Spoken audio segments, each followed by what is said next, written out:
స్తోత్రం స్తోత్రం. నజరేతువాడా నా ప్రాణ ప్రియుడా, సల్గుణ సంపన్న శీలుడా. నజరేతువాడా నా ప్రాణ ప్రియుడా, పరమందు ఆసీనయున్నవాడా. నీకే వందనం, నీకే వందనం, స్తుతి సూత్రం నీకే చెల్లునయ్యా. నీకే వందనం, నీకే వందనం, స్తుతి సూత్రం నీకే చెల్లునయ్యా. నజరేతువాడా నా ప్రాణ ప్రియుడా, సద్గుణ సంపన్న శీలుడా. నజరేతువాడా నా ప్రాణ ప్రియుడా, పరమందు ఆసీనయున్నవాడా. పావభూమిలో పడి ఉండగా లేవనెత్తి బండపై నిలిపావు. పావభూమిలో పడి ఉండగా లేవనెత్తి బండపై నిలిపావు. నాడుగులు స్థిరపరిచి నీ ప్రియ బిడ్డగా చేసి కొన్నావు. నాడుగులు స్థిరపరిచి నీ ప్రియ బిడ్డగా చేసి కొన్నావు. నీకే వందనం, నీకే వందనం, స్తుతి స్తోత్రం నీకే చెల్లునయ్యా. నీకే వందనం, నీకే వందనం, స్తుతి స్తోత్రం నీకే చెల్లునయ్యా. నజరేతువాడా నా ప్రాణ ప్రియుడా, సల్గుణ సంపన్న శీలుడా. నజరేతువాడా నా ప్రాణ ప్రియుడా, పరమందు ఆసీనయున్నవాడా. అపవాది వలలో నీ చిక్కి ఉండగా లాగి కౌగిట దాచినావు. అపవాది వలలో నీ చిక్కి ఉండగా లాగి కౌగిట దాచినావు. ఏ అర్హతలేని నన్ను నీ సొత్తుగా చేసుకున్నావు. ఏ అర్హతలేని నన్ను నీ సొత్తుగా చేసుకున్నావు.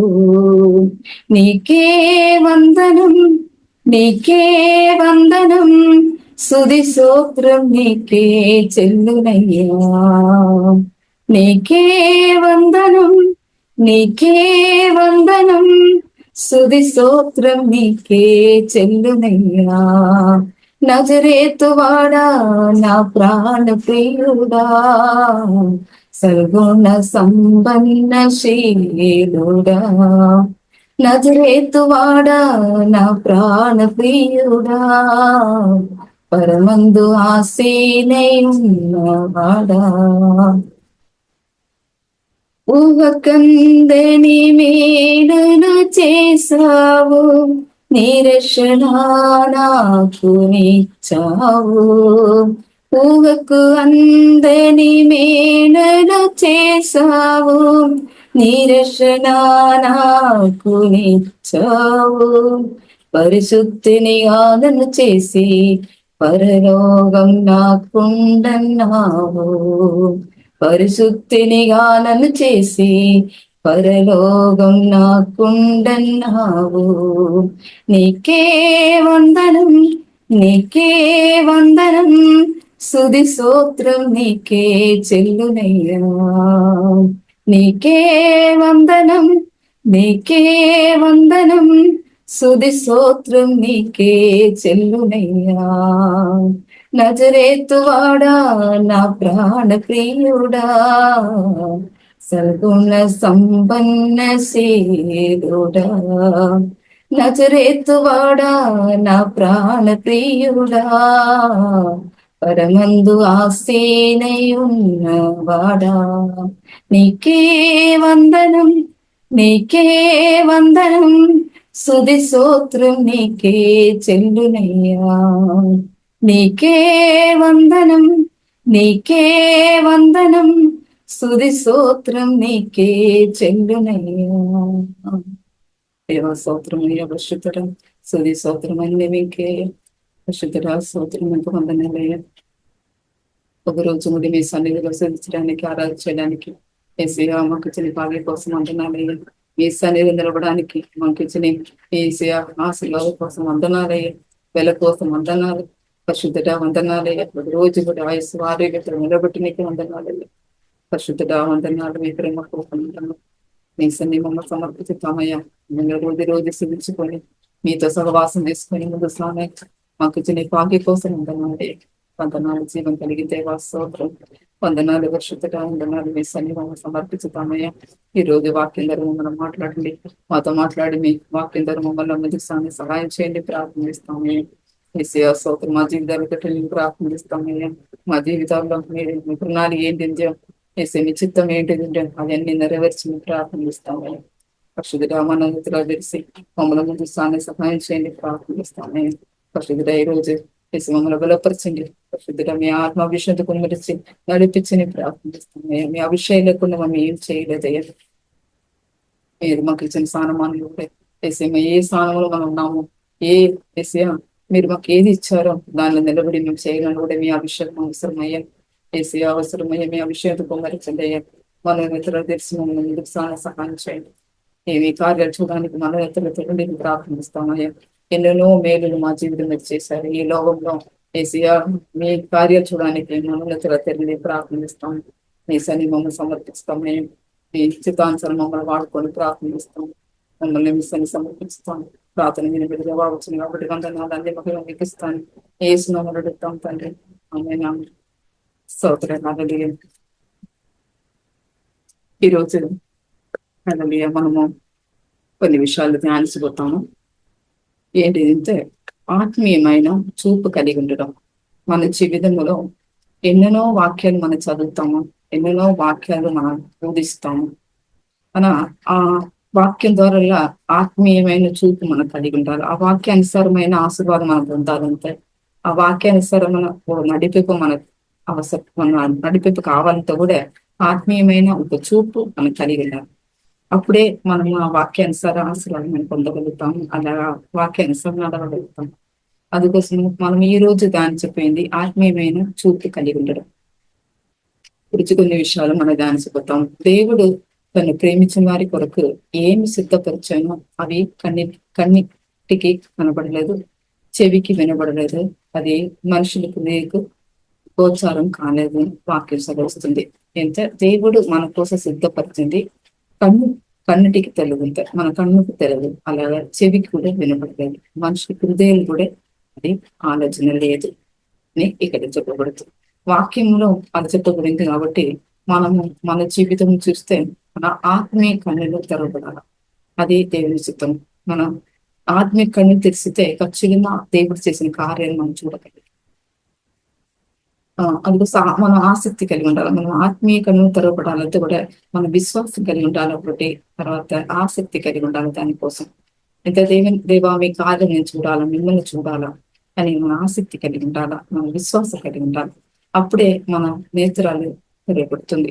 అందుకోసం సాతాను ఏం చేశారు, ఈ లోకంలో ఆత్మీయమైన కన్నులను గుడ్డితనం చేశాడు. చాలా మంది జీవితం గుడ్డితనం చేశాడు. ఆయన దేవుని కార్యాలు చూపకుండా, దేవుని కనపరచకుండా ఆయన గుడ్డితనం చేసి చీకట్లు పడుతున్నాం. అందుకోసం మనము దేవుని కార్యాలు చూడకుండా, దేవుని చిత్తము మనం ఎరగకుండా, దేవుని ఇష్టము చేయకుండా మనం ఉండాలని ఆయన చిత్తం. అంటే మనం దేవుని ఎరగకుండా జీవించాలా, అలాగా బ్రతకాలని సాతాను చిత్తం. ఆయన చాలా మందిని ఆత్మ కన్నులు గుడ్డితనం చేశాడు. తన దేవుని ఎరగకుండా మనం ముందుకు సాగాల జీవించాలని ఆయన గుడ్డితనం చేశాడు. అందుకోసం ఆయన ఆ ఉద్దేశంలో మనం తెలుసుకోవాలి ఏంటిది. అయితే ఆయన ఏంటిది, ఆయన గుడ్డితనం నుండి మన వెలుగులోనికి రావాలని దేవుని చిత్తం. ఆయన చీకటిని మనను నడవాలని ఆయన ఉద్దేశం. దేవుని ఉద్దేశం ఏంటంటే మన వెలుగులో నడవాలని దేవుని ఉద్దేశం. ఎంత దేవుని కార్యాలు చూడాలా, దేవుని మనం చూడాలా, చూసి ఆయన అడుగు చాటును నడవాలని దేవునిస్తాం. అందుకోసము మనము ఆత్మీకరణ తెలవడాలి. అందుకోసం సాతాను ఈ లోకములో అందరిని గుడ్డితనం చేసినాను, దేవుడు మన కన్నులను తెలిసిన వాడు అన్నాడు. కొరింథీయులకు రాసిన పత్రిక 2వ పత్రిక చూస్తే 4 అధ్యాయము 4 వాక్యము రాయబడింది ఏంటంటే, అక్కడ దేవుని స్వరూపి అయిన క్రీస్తు మహిమను కనపరచు సువార్త ప్రకాశమును వారికి ప్రకాశించకుండా నిమిత్తము ఈ యుగ సంబంధమైన దేవత అవిశ్వాసమైన వారిని మన నేత్రాలు గుడ్డితనము కలిగజేసింది. ఇక్కడ చెప్పింది సాతానుల కార్యం.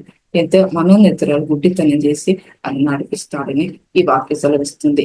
అంతకారము లో నుండి వెలుగులోనికి ప్రకాశించిన కాక అని పలికిన దేవుడే తన మహిమను గురించి జ్ఞానమును ఏసుక్రీస్తునందు వెల్లడిపరచుటకు అందరి హృదయంలో ప్రకాశించను.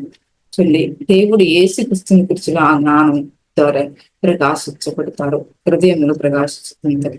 ఏసుక్రీస్తుని గురించి వినడం ద్వారానే దేవుని విశ్వాసము కలుగుతుంది. అలా విశ్వాసంతోనే దేవుని అద్భుత కార్యాలను మనం చూడగలుగుతాము. మన విశ్వాసం లేకుండా దేవుని కార్యాలను మనం చూడగలరు. అలా ఒక ఉదాహరణ చూస్తే, మన మార్కు సువార్త 10వ అధ్యాయము 46 నుండి 52 వరకు చదివితే అక్కడ ఒక కొన్ని విషయాలు చెప్పబడుతుంది. ఎంత ఒక గుడ్డి వాణిని యేసు ప్రభు స్వస్థపరుచింది అక్కడ చూడొచ్చు. ఎంత అక్కడ కొన్ని విషయాలు చదివి ముందుకోవడం, దేవుని మీద ఉన్న విశ్వాసం ద్వారా ఆయన చూపు పొందింది అక్కడ చూడొచ్చు. విశ్వాసం ద్వారా ఆయన చూపు పొందుతాడు. దేవుడు ప్రార్థన చేయలేదు, సాతానికి ఎత్తించలేదు, అప్పుడు కూడా ఆయన విశ్వాసం, ఆయన హృదయం దగ్గర యేసు దగ్గర వచ్చిన తర్వాత యేసు చూసింది ఆయన హృదయంలో విశ్వాసం చూసి ఆయన స్వస్థపరచాడు. అలా అది చదివి ముందుకు వెళతాను. యేసును శిష్యులను ఎరిగో పట్టణమునకు వచ్చారు. ఆయన తన శిష్యులతోనూ బహు జన సమూహంతోనూ ఎరిగో నుండి బయలుదేరి వచ్చుచుండగా, తిమియా అనే కుమారుడాగు బెత్తమాయ అనే ఈయన నజరేయుడైన యేసు అని వస్తారని చెప్పి విని, దావీదు కుమారుడా యేసు నన్ను కరుణించుమని కేకలు వేయి మొదలుపెట్టాను. ఎంత యేసు దూరుండి వచ్చినప్పుడే ఈయన కేకలు వేశాడు. ఎంత ఆయన గుడ్డివాడుగా ఉన్నాడు. అందుకోసం ఆయన వినడం ద్వారా యేసు వస్తారు, నడిచి వస్తారు అని వినడం ద్వారా ఆయన కేకలు వేశాడు. తర్వాత ఊరుకుంటుమని పక్కవారు చెప్పారు. ఊరుకుంటుమని అనేకులు వాడిని గెలిచిరి, కానీ వాడు దావీదు కుమారుడా అని నన్ను కరుణించుమని మరి ఎక్కువగా కేకలు వేశాను. అప్పుడు యేసు నిలిచి వానిని పిలువడని చెప్పగా, వాడు గుడ్డి వాడిని పిలిచి, ధైర్యము తెచ్చుకోను, ఆయన నిన్ను పిలుచుచున్నాడు అని ఆయనతో పిలుచుకొని ఇక్కడికి వచ్చారు. తర్వాత ఆయనతో యేసు ప్రభు అడిగింది ఏంటంటే, నీకు ఏం చేయాలని అడిగినప్పుడు ఆయన చెప్పింది ఏంటంటే, నాకు చూపు కలగాల అని ఆయన అడిగినప్పుడు, చూపు నీ విశ్వాసం ద్వారా నీకు కలిగినాక అని చెప్పారు. అప్పుడు అలా చెప్పిన విశ్వాసం ద్వారా నీకు కలిగినాక నా మాటని పలుకుతావు. తర్వాత ఆయన వెళ్ళిపోయినప్పుడే ఆ చూపు కలిగింది అని చూడొచ్చు. అలాగే మన జీవితంలో విశ్వాసం ద్వారా మన యేసు దగ్గర చాలా మంది మొరబెట్టుతాము, ఏడుస్తాము, కన్నీరు కరుస్తాము. యేసు దగ్గర మొరబెట్టిన మార్గానం అన్ని విషయంలో మన యేసు దగ్గర వచ్చిన తర్వాత మన అడిగిన విషయంలో మనం ఎంత మాత్రం విశ్వాసం కలిగి ఉన్నాము. ఈయన ఆయన చూడలేదు, యేసుని చూడలేదు అన్న విశ్వాసంతో, యేసు నన్ను స్వస్థపరిచుతానని విశ్వాసంతో ఆయన కేకలు వేశాడు. చూడకుండానే ఆయన కేకలు వేసి ఆయన పొందుకున్నాడు. యేసు నేను నీకేమి చెయ్యాలని అడిగినప్పుడు ఆయనకి ఆ గుడ్డివాడు ఆయన చూసి నాకు దృష్టి కలుగు చేయమని ఆయన అడుగుతాడు. అయితే యేసు స్వరం విని ఆయన అడిగింది ఏంటంటే, నాకు దృష్టి కలిగి చేయమని ఆయన. అందుకు యేసు నీవు వెళ్ళుము, నీ విశ్వాసం స్వస్థపరిచేనని చెప్పాడు. ఆయన విశ్వాసం చూశాడు దేవుడు. ఆయన వెళ్ళినప్పుడే వెంటనే వాడు త్రోవలో ఆయన ఇప్పుడే వెంటనే చూపు పొందింది ఆయన చూడచ్చు. ఎంత ఆయన విశ్వాసం, ఎంత యేసు ప్రభు ఒక మాట చెప్పారు అది జరుగుతూ అని ఆయన విశ్వాసం ద్వారా ఆయన చూపు ఒప్పుకున్నాడు. గుడ్డివాడైన ఆయన ముందే యేసుని గురించి విన్నవాడుగా అన్నాడు, యేసుని విశ్వాసత లేని వాడుగా అన్నాడు. అలాగే ఆయన విశ్వాసములకు వ్యతిరేకముగా ఊరుకుండి అని చెప్పినాను కూడా ఆయన విశ్వాసంతో ఎగిరివేసిన వాడుగా అన్నాడు. మన జీవితంలో చాలా మంది విశ్వాసం ద్వారా మనకి ఎగిరివేసినప్పుడు, ప్రార్థన చేసినప్పుడు ఊరుకుండి ఎంత మాత్రం ప్రార్థన చేశారో మీకు దేవుడు ఇస్తారా? దేవుడు చేయలేదే, అది చేయలేదే, ఇది చేయలేదు, ఎందుకు మీరు ఇలా ప్రార్థన చేస్తారని చెప్పి చాలా మంది ఉన్నారు. చాలా మంది చెప్పుండొచ్చు మన జీవితంలో. అలా మనము అది వినే ఆగి ఉండొచ్చు. ఖచ్చితంగా మన దేవుని ఆశీర్వాదం పొందలేదు, దేవుని నుండి మనం ఏం పొందలేదు. ఎంత ఇక్కడ ఆయన ఊరుకుండి మేము చెప్పినవి కూడా ఆయన కేగలు వేసి ఆయన వేసి దగ్గర వచ్చాడు. అలాగా మన జీవితం కూడా మన విశ్వాసానికి వ్యతిరేకంగా చాలా కార్యాలు జరిగినా కూడా అది మన విశ్వాసం చాలా వేరేగా వచ్చినా కూడా మనం ఆగిపోకుండా మనకు విశ్వాసం బాగా ఉండాలి. చాలా మంది మాటల ద్వారా మనం చాలా మందిని మన ప్రార్థన జీవించేది, మన బైబిల్ చదివించేది అన్ని ఆగిపోయిందిగా చూడొచ్చు మాటల ద్వారా. ఎన్ని చదువుతాం, ఎన్ని ప్రార్థన చేస్తారు, మీకు ఏం పరం, మీ జీవితాలు మారలేదే, మీ మాటలు మారలేదే, మీ కార్యాలు ఏం జరగలేదే, మీ ఇన్ని కార్యాలు మీ పిల్లలు మ్యారేజ్ కూడా జరగలేదే, మీ పిల్లలు మీ భర్తలు కూడా మార్పు లేదే, మీ పిల్లలు కూడా మార్పు లేదే, అన్ని అందరికి చెప్తారు. అలాగా ఆ విశ్వాసం అవిశ్వాసం మనసు పెట్టడానికి ట్రై చేస్తాం. మన జీవితంలో మన విశ్వాసం ఏంటి ఉండాలంటే యేసు ప్రభుతో నేను ఒక మనవి చేశాను, ఆ మనవి నాకు ఇస్తారు అని మనము నమ్మాల. విశ్వాస పెట్టుకోవాలి యేసులో. అప్పుడు మనం అంత కలుగుతాం. మనము దేవుడైన ఆ యేసు ప్రభువులో ఏ విధముగా మన విశ్వాసం కలిగినాం, ఆ విధముగా మనము ధైర్యం కలుగుతుంది. ఎంత దేవుడు నాకు ఇస్తారు, చేస్తారు అనే ఒక ధైర్యము దేవుడు మనకి ఇస్తాం. అందుకోసము మనము దేవుని విశ్వాసం కలిగి ఉండాలి. దేవుడు నాకు ఇస్తాడు, నా ప్రార్థనకి జవాబు ఇచ్చిన దేవుడు నాకు ఉన్నాడు అనే విశ్వాసం మనం కలిగి ఉండాలి. ఇలా భర్తమాయి ఆయన విశ్వాసం కలిగిన వాడిగా ఉన్నాడు. ఎంత ఆయన కన్ను చూపలేదు, యేసు ఆయన చూడలేదు. ఆయన అద్భుతం చేసింది ఆయన చూడలేదు. ఆయన విన్నాడు, యేసు ప్రభుని గురించి విన్నాడు. యేసు ప్రభు ఏం చేశాడో, యేసు ప్రభుని ఏముంది అని ఆయన విన్నాడు. అది విని ఆయన విశ్వాసం పొందుకున్నాడు. ఆ విశ్వాసముగా ఆయనకు తీయాడు. యేసు ప్రభు వస్తారని విన్నప్పుడే ఆయన కేకలు వేసి ఆయన కోరిక చెప్పాడు. అది చెప్పినప్పుడు అది పొందుకున్నాడు. మన జీవితంలో విశ్వాసం మనం ఏది వరకు ఉండాలి. విశ్వాసంలో ముందు సాగితే ఖచ్చితంగా దేవుని మనం పొందగలుగుతాం. మన విశ్వాసం ఎలాంటి విశ్వాసం ఉంది, మనం శోధన చేసినందుకు వెళ్ళాల. యేసు దగ్గర వచ్చిన వాడిని హృదయం ఆయన చూసి ఆయన ఆశీర్వదించిన దేవుడుగా ఉన్నాడు. మనం కూడా దేవునితో ఎన్నో కార్యాల కోసం మొదలుపెట్టాము. మన అడిగిన దానిలో ఎంత మాత్రం మన విశ్వాసం కలిగినాము మనం చూడాలా. దేవా, నేను ఇన్ని విషయాలు ప్రార్థన చేశాను, ఇన్ని విషయాలు ప్రార్థన చేసిన విషయంలో ఎంత మాత్రం మన విశ్వాసం కలిగినాము. ఆ విశ్వాసం చూసే దేవుడు మనకి ఇస్తాడు. అందుకోసం మనము అడిగిన కార్యంలో నాకు ఇవ్వడానికి దేవుడు సర్వశక్తి మందుడని మనం విశ్వసించాలి, నమ్మాలా. అప్పుడు దేవుని నుండి మనం పొందగలుగుతాము.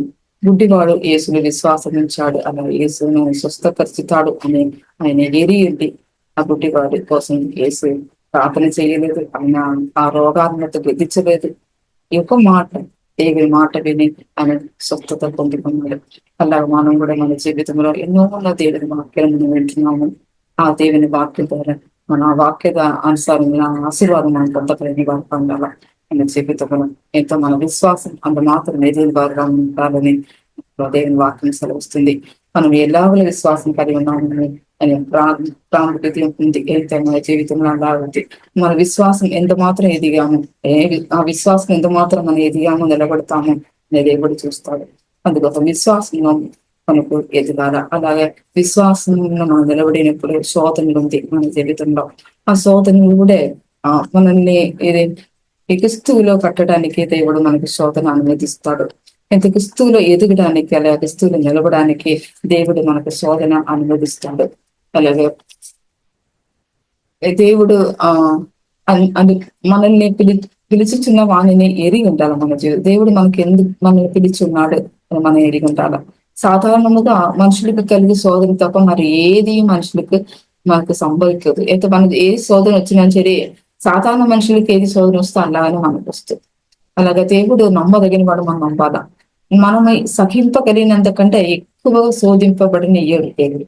అయితే మనం సహింపగలిగిన వారుగా మార్చబడాలా. ఏ జరిగినా మనం సహించగలిగిన అభిషేకం దేవుడు మనం నింపుతాడు. అలాగే శోధనతో కూడా తప్పించుకోని మార్గం కూడా కలిగి చేసిన దేవుడు మనకున్నాడు. అయితే తప్పించుకోవాలి, ఆ శోధన నుండి తప్పించుకోవడానికి మార్గం కలిగజేశాడు మనకు. అందుకోసం మనం అన్నిట్లో సహించగలిగిన వారుగా మనం చెప్పడాలని అది మన శోధనను మనకు అనుమతిస్తాడు. ఇంత మనం సహించగలిగిన వారుగా మార్చబడాలి మన జీవితంలో. అప్పుడు మనల్ని దేవుడు నిలబెడతారు. అలాగే విశ్వాసంలో మనము నిలకడగా ఉండాలని ఆ శోధన దేవుడు అనుమతిస్తాడు. మనము దేవునితో అడిగింది మనకు దొరుకుతుంది, మనం విశ్వసించి మనం నిలబడాల. అలాగే మార్కు సువార్త 11 అధ్యాయము 22, 23 వాక్యము చూస్తే యేసు ప్రభు చెప్తారు ఒక మాట, విశ్వాసము ఉంచిడి, ఎవడైనను ఈ కొండను చూసి నీవు ఎత్తబడి సముద్రంలో పడవేయబడిని చెప్పి తన మనస్సులో సందేహింపక తాను చేసినది జరుగునని నమ్మినడలా వాడు చెప్పినది జరుగునని నిశ్చయముగా చెప్పుచున్నాను. మన యేసు ప్రభు చెప్పిన ఒక మాట, ఎంత మనం విశ్వసించాలంత మనం అడిగింది దొరుకుతూ అని విశ్వసించాలని చెప్పి ఈ మాట సెలవుస్తుంది. మనము మనలో సందేహింపగా విశ్వాసముతో పలకాలి, విశ్వాసం మాటలు పలకాలి మన జీవితంలో. దేవుడు నాకు ఇస్తారు. చాలా మంది ఇంత మాత్రం ప్రార్థన చేశారు, ఎన్ని రోజులు ప్రార్థన చేశారు, ఏం జరగలేదని చెప్పినప్పుడు వారికి ఏం జవాబు ఇవ్వాలంటే, దేవుడు నా దేవుడు నాకు ఇస్తాడు, నా అడిగింది నాకు దేవుడు ఇస్తాడు. చాలా మంది దేవుడు అడిగినడు నాకు ఇవ్వలేదు చెప్పి విశ్వాసం తగ్గిపోయిన వారు ఉన్నారు, విశ్వాసంలో దూరం పోయిన వారు అన్నారు. అలా దేవుడు యేసుప్రభుడు చెప్పినందుకు మీరు సందేహింపగా, నేను ఇస్తానా లేదా, దేవుడు ఇస్తాడా లేదా, ఇది చేశాడా లేదా అని సందేహం రాకుండా అని విశ్వసించాల. విశ్వాస మాటలు పలికిన వారుగా ఉండాలి. దేవుని సన్నిధిలో మనం ఉన్నాము, మనము దేవునితో అడిగింది పొందుకోవాలంటే అడుగక ముందే దేవుడు అది అన్ని ఎరిగి దేవుడు. అందుకోసం మనము అడిగింది మనకు దొరుకుతూ అని మనం విశ్వసించాల. అన్ని విశ్వాసంతో మనం ప్రార్థన చేయాలి. మన జీవితంలో ప్రార్థనలో మనం ముందుకు సాగిన వారు అన్నారు. విశ్వాసం ద్వారా మన ప్రార్థనలకు జవాబు వస్తుంది. విశ్వాస ప్రార్థన, మనం ఏది ప్రార్థన చేస్తామంటే ఈ ప్రార్థన విషయం మనం చెప్పక ముందే దేవుడు తెలుసని. అందుకోసము మనము మన ప్రార్థనలో మనం అడిగింది మనకు దొరుకుతూ అని విశ్వాసంలో మనం ప్రార్థన చేసిన వారు ఉంటే ఖచ్చితంగా మన ప్రార్థనకు జవాబు వచ్చిన దేవుడు మనకున్నాడు. అందుకోసము మనం ముంచుకు కలిగి మనం ప్రార్థన చేయాలి. దేవా మీరు నాకు ఇస్తారు, నాకు చేస్తారు, నన్ను నిలబెడతారు అనే ముంచుకుతో మనం ప్రార్థన చేసిన వారు అన్నారు. విశ్వాసంలో ఎదిగిన వారు ముంచుకు కార్యాలు చేసిన వారు అన్నారు. మన జీవితంలో చాలా వ్యక్తులు చూస్తే కొన్ని వ్యక్తులు చూస్తే వారు ముంచుతో కార్యాలు చేస్తారు. అలా చేసిన వారు విశ్వాసం ఎదిగిన వారు అన్నారు. విశ్వాసం ఎదిగిన వారు మాత్రమే ఆ ముంచుతో కార్యాలు చేసిన వారు అన్నారు. అలాగా మనం ఏం చేసినా చూడు, ఏ కార్యాలు చేసినా, ఏ మేలు ఇతరులు చేసినా కూడా, ఏ మంచితనము ఇతరులు చేసినా సరే, ఏ సక్రియలకు మనకు గణదనం మధుమను సమాధానము కలిగి చేసిన దేవుడు మనకున్నాం. అందుకోసం మనం ఏ కార్యాలు చేసినానో మనము దేవుడు మనకు గణదిచ్చిన దేవుడు, మహిమిచ్చిన దేవుడు, సమాధానం కలిగి చేసిన దేవుడు మనకున్నాడని మనం తలంచుకొని మన మంచి కార్యాలు సల్క్రియలు మనం చేసిన వారుగా మనం ముందుకు సాగిన వాళ్ళు అంటారా. విశ్వాసంతో సల్క్రియలు ఓపికతో చేస్తే ఆయన నిత్య జీవం కూడా సమృద్ధిగా ఇచ్చిన దేవుడుగా ఉన్నాడు. అలాగే నిత్య జీవంలో నిలబడడానికి దేవుడు సహాయం చేస్తాడు. అందుకోసం మనము ముందుకు విశ్వాసంతో ముందుకు సాగాల. దేవునిలో మనము యేసు ప్రభు దగ్గర వచ్చిన ఎవ్వరు మొరపెట్టిన సరే ఆయన వారికి మొర ఆలగించి వారి విడిపించి ఆశీర్వదించిన దేవుడు అన్నాడు. అందుకోసము మనం విశ్వాసంలో నిలబడాలి. మన విశ్వాసం ఎలాంటి విశ్వాసము మనం శోధన చేసుకోవాలి. సందేహింపగా మనం విశ్వాసంలో నిలబడాలి. ఆ పుస్తకార్యాలు కూడా 9 అధ్యాయం శౌలు విషయంలో కూడా చూస్తే ఆయన కూడా ఆయన శౌలు ప్రభు ఒక శిష్యులను బెదిరించుటకును 9 అధ్యాయం శౌలు ప్రభు ఒక శిష్యులను బెదిరించుటకును హత్య చేటకును ప్రధాన యాజకునితో పత్రికలు రాసి తీసుకొని దమస్కో ద్వారిలో వెళ్ళినప్పుడు అగస్తునుగా ఆకాశం నుండి ఒక వెలుగు అతని చుట్టూ ప్రకాశించాను. అప్పుడు అతడు నెల మీద పడింది. చూడండి, ఇక్కడ ఇది దేవుని ప్రకాశము ఆయన మీద పడి ఆయన మీద పడింది. తర్వాత సౌలా నీ వెళ్ళాగా హింసించున్నావు, నువ్వు నన్ను ఎందుకు హింసించున్నావు అని దేవుడే అడుగుతారు సౌలుతో. అందుకే తానతో ఒక స్వరమును పలుకుంట విని ఆయన లేచి పట్టణంలోనికి వెళ్ళము, అక్కడ నీవు ఏమి చెయ్యవలనో అది నీకు తెలియపరచని చెప్పాను. చూడండి, ఇక్కడ ఈ సౌలు విషయంలో చూస్తే ఇక్కడ ఆయన ఏం చేశారంటే దేవుని శిష్యులను దేవుని పిల్లలతోనూ హత్య చేసిన వాడు అన్నాడు, బెదిరించిన వాడు అన్నాడు. అలాగా ఉన్నప్పుడు దేవుడు ఆయన దేవుని ప్రకాశం చూసి ఆయన నిలబడ పడతారు. తర్వాత ఆయన పట్టణంలోనికి వెళ్ళుము, నిన్ను ఎలా నడిపించాలా, నువ్వు ఎలా ఏం చేయాలా అని నిన్ను నడిపించడానికి ఇంత పంపిస్తాను, పంపిస్తాడు. తర్వాత శౌలు నెల మీద పడి లేచి కన్నులు తెరిచినప్పుడు ఏమి చూడలేకపోయినాను. అతడు 3 దినములు చూడలేక అన్నపానములు లేకుండా ఉన్నాడు అన్నాడు. తర్వాత అనన్య ఒక మనిషికి దేవుని శిష్యుడు, ఆయన శిష్యుని పంపించి ఆ దేవుడు మాట్లాడి తర్వాత శౌలు కోసము ప్రార్థన చేయాలని ఆయన పంపిస్తాడు. తర్వాత అనన్య ఆయన వెళ్ళి శౌలును పరామర్శించిన తర్వాత ఆయనకి దృష్టి పొందుకున్నాడు. అలాగే పరిశుద్ధాత్మ అభిషేకం కూడా పొంది బలపరచబడాడు. దేవుడు ముట్టిన తర్వాత దేవుని కనపరిచిన తర్వాత ఆయన దృష్టి పొందుకున్నాడు చెల్లి. తర్వాత ఆత్మాభిషేకం పొందుకొని దేవుని కోసం ఆయన వాడబడాడు. శౌలు దేవుని భక్తుడు, దేవుని నమ్మిన వాడు, దేవుని ప్రేమించిన వాడు ముందు అలా. అప్పుడు కూడా దేవుని ఎరగలేదు. దేవుని పిల్లలకి హింసించడం, దేవుని భక్తులు చంపడం, ఇదే ఆయన పని ఉంది. అలా దేవుడు ఇక్కడ దేవుని పిల్లల్ని హింసిస్తున్నారు, దేవుని హింసించినట్టు ఈ వాక్యం చూస్తే. అందుకోసం మనము దేవుని పిల్లలకు వ్యతిరేకంగా పలుకడం, చేయడం, తలచిపోవడం, అది అన్ని దేవునికి వ్యతిరేకంగా చేసినట్టు ఈ వాక్యం చూస్తుంది. ఇంకా మనము జాగ్రత్త పడాలా. దేవుని పిల్లల్ని వ్యతిరేకంగా మనం మాట్లాడకుండా, మనం పలుకకుండా, తలచకుండా. చాలా మంది తలంపులు కూడా వస్తాయి దేవుని పిల్లల వ్యతిరేకంగా. ఈ తలంపులంతా బయట ఉన్నారు గారు ఎవరిని చూడలేదు అనుకున్నారు. బయట ఉన్నారు ఎవరిని చూడలేదు, ఏది బయట ఉన్నారు ఏం తెలుసుకోలేదు అని వారు అనుకున్నారు. అలా దేవుడు అన్ని ఎదిగించేవాడు. అందుకోసం మనము తలచిపోవడం, మన ఆలోచనలు దేవుని పిల్లలు వ్యతిరేకం ఉండొచ్చు. తర్వాత దేవునికి వ్యతిరేకంగా మనం ఏం చేయొచ్చు. మన జీవితంలో దేవుని పిల్లల్లో మనం ప్రేమించాలా. శౌలు దేవుని ప్రేమించిన వాడు అన్నాడు, ఆయన ఆత్మీయ కన్నులు తెరవబడలేదు.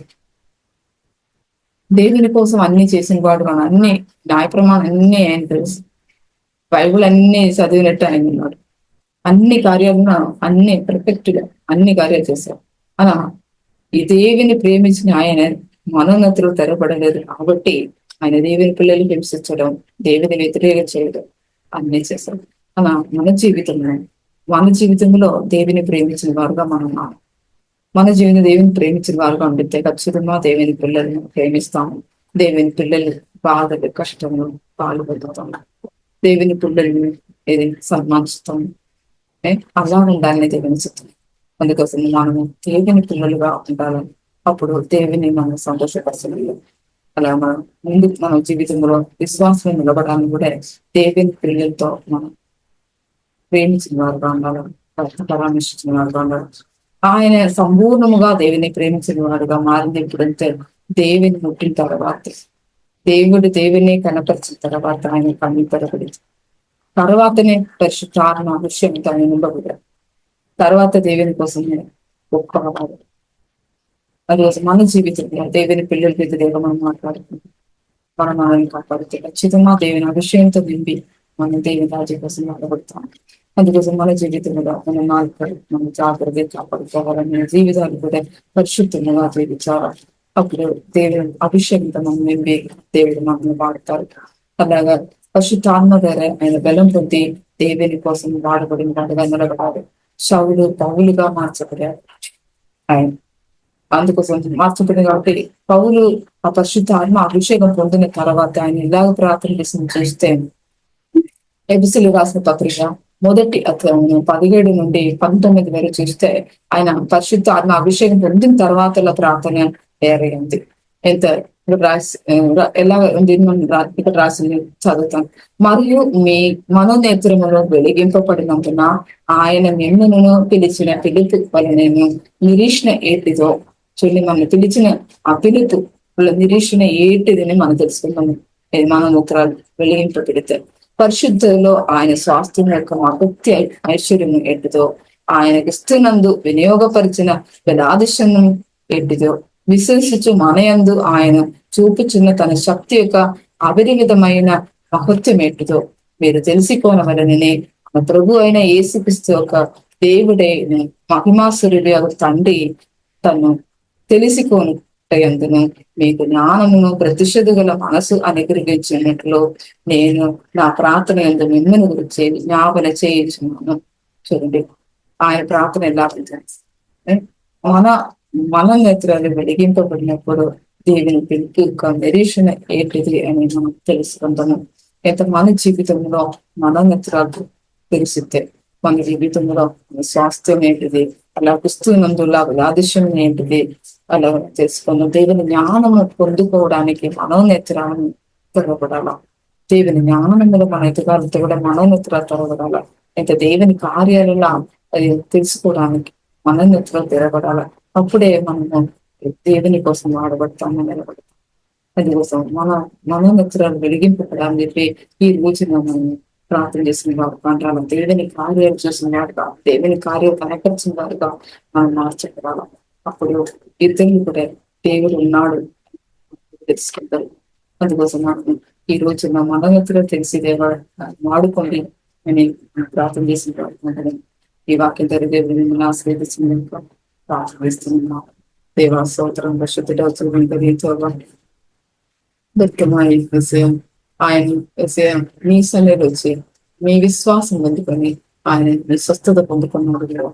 పరిశుద్ధుడా, అలాగే అవిశ్వాసి అయి ఒకరోజు మేము నా ఇప్పుడు మీ సన్నిధిలో వచ్చి మీరు విశ్వసించి మీ స్వస్థత, మీరు ఇచ్చిన స్వస్థతను మీ ఆశ్రయాన్ని పొందుకున్నాం కదా. మీ చిత్తానుసరంగా వాడుకొని ప్రార్థనిస్తాము. పరిశుద్ధుడా, మీ సన్ని సమర్పిస్తామని మనం మీరు మీ ఉద్దేశం ఏంటి, ప్రణాళిక ఏంటిదో అదాన్ని లెక్కించిన ప్రార్థనిస్తాము.